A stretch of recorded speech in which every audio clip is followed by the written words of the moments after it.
I don't usually post on Reddit. Hell, I barely even comment, but I don't know where else to put this. I can't sleep, and every time I close my eyes, I feel like something's waiting for me. I've been lying here in the dark for hours, scrolling through my phone, trying to convince myself that what happened wasn't real. But my hands are still shaking. It was just after 2 a.m. last night when it started.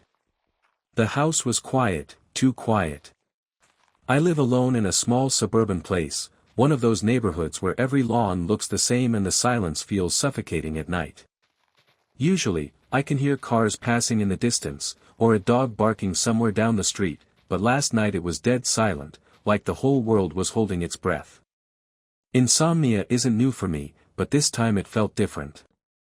Like I wasn't alone, even though I knew I should have been. I kept checking my phone clock, watching the minutes crawl by. I didn't realize that was the last moment I'd feel even remotely safe in my own house. It started small, just a noise. At first, I thought it was the neighbor's AC unit kicking on, but it had this strange, metallic edge to it, like wires straining under tension. A low hum that seemed to vibrate in my chest more than in my ears. I sat up in bed, listening. That's when my phone screen flickered. Just for a second, like static, as if the signal was cutting out, even though I wasn't streaming anything. Then the lamp on my nightstand blinked, dimmed, and went dead. The air felt charged, like before a thunderstorm, but when I peeked through my blinds there wasn't a cloud in the sky. That's when I noticed the lights. Faint at first, bluish-white pulses coming from the backyard.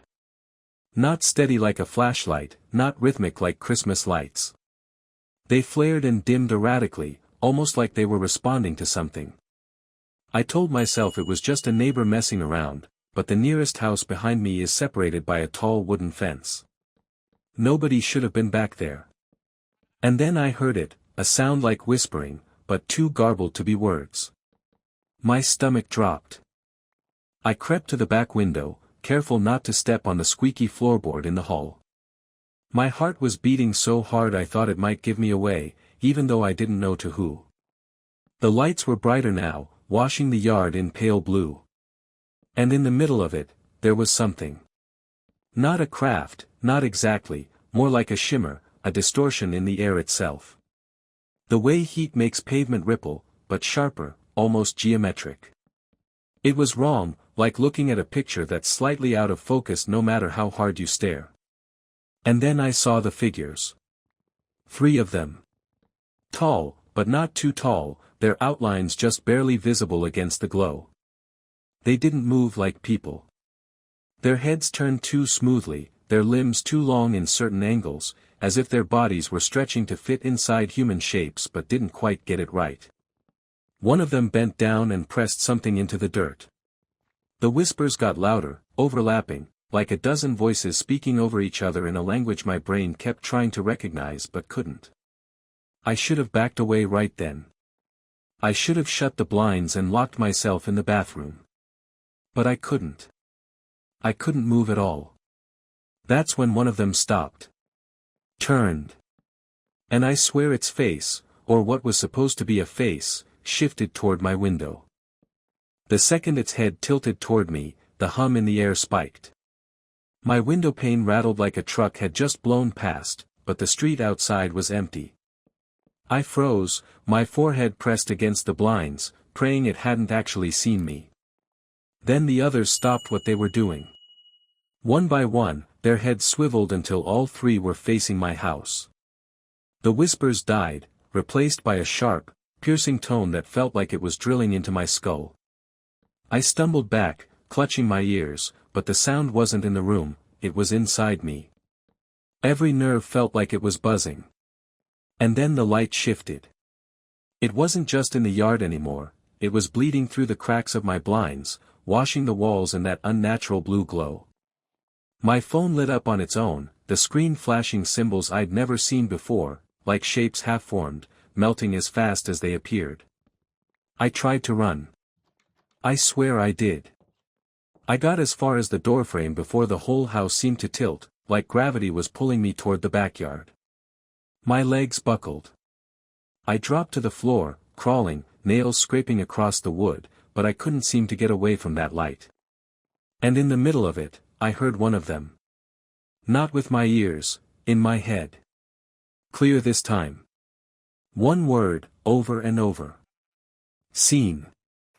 I don't remember what happened next. 1 second I was on the floor, choking on my own breath, and the next. I was in my bed. Just there, like time had skipped. The clock on my phone read 4:17 a.m. I should have felt relief, like maybe it was just a nightmare. But then I sat up, and the first thing I noticed was the smell, like burnt metal, sharp and sour, clinging to my sheets. I pulled back my blanket and froze. There were marks on my skin.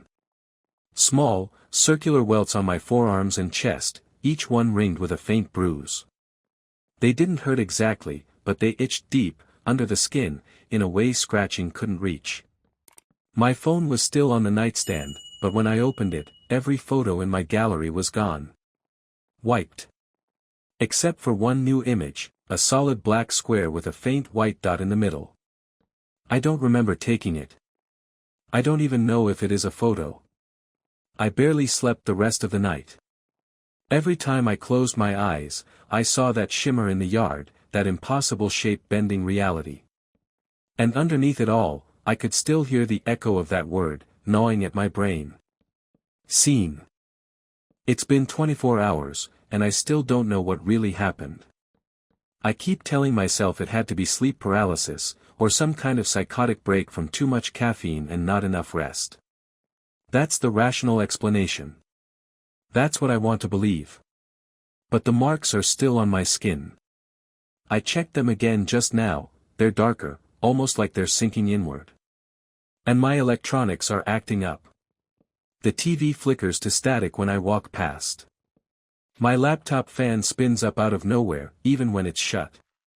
And my phone keeps turning its camera on by itself. Always the back one, always pointing toward me. I haven't looked outside since. I can't. But I swear I don't need to. Because no matter where I am in this house, kitchen, bathroom, even the basement, I feel it. That weight. Like eyes pressing against the back of my skull. I don't think they left. I think they're waiting. And the worst part? Every time the house goes quiet, I hear it again.